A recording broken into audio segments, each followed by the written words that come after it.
पहली कहानी में आपने सुना कि कैसे चटिया और मटिया दो गरीब अनाथ बच्चे चोरी छोड़कर मेहनत करने लगे थे। अब गांव में सब उन्हें प्यार से पर्यटन वाले भाई कहने लगे थे। लेकिन कहानी यहीं खत्म नहीं होती। एक दिन गांव के बाहर पुराना पीपल का पेड़ गिरा, उसके नीचे से वही पुराना पर्यटन थैला निकला जिससे चटिया मटिया ने सालों पहले चोरी के वक्त इस्तेमाल किया था। अब वह पर्यटन फटा हुआ था, पर उसके भीतर कुछ चमक रहा था, एक काला सिक्का जिस पर अजीब से अक्षर खुदे थे। मटिया ने उसे उठाया और बोला, अरे चटिया देख तो, इस पर तो कुछ लिखा है, लगता है किसी जादूगर का निशान है। चटिया ने हंसते हुए कहा, अरे छोड़ ना, अब हम मेहनत करते हैं, ये सब पुरानी बातें छोड़ दे। और उसी रात से अजीब घटनाएं होने लगी। गांव में अंधेरी परछाइयां।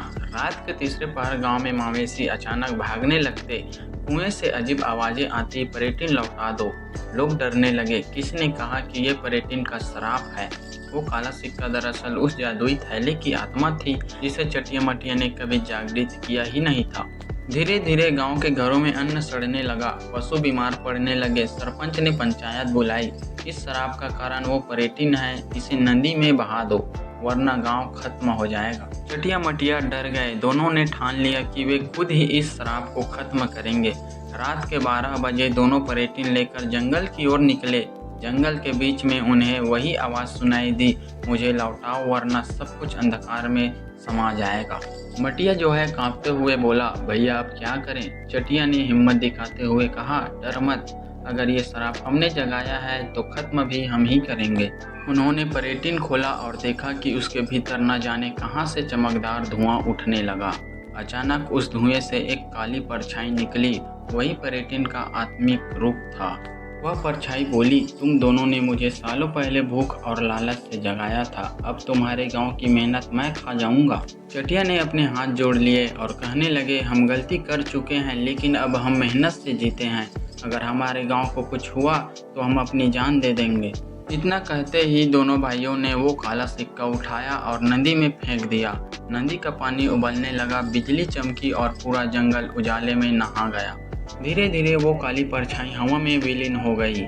सुबह गांव वाले जागे तो देखा खेतों में फिर से हरियाली, गाय दूध दे रही और आकाश में रंगीन बादल तैर रहे हैं। चटिया मटिया थक कर वही नदी किनारे बेहोश पड़े थे।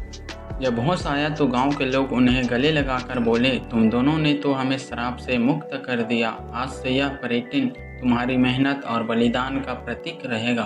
तो दोस्तों, इस कहानी से हमें यह सीख मिलती है कि गलती से बड़ा कोई श्राप नहीं, लेकिन उसे सुधार लेना सबसे बड़ा वरदान है। डर से नहीं, हिम्मत से ही अंधकार मिटता है।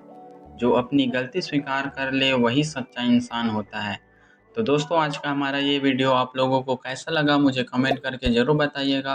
और अगर आप मेरे वीडियो में नए हैं तो मेरे वीडियो को लाइक करें, सब्सक्राइब करें और साथ ही साथ अपने दोस्तों को भी शेयर करें। मिलते हैं हम इस तरह के नए कहानी लेकर के, तब तक के लिए थैंक यू, टेक केयर।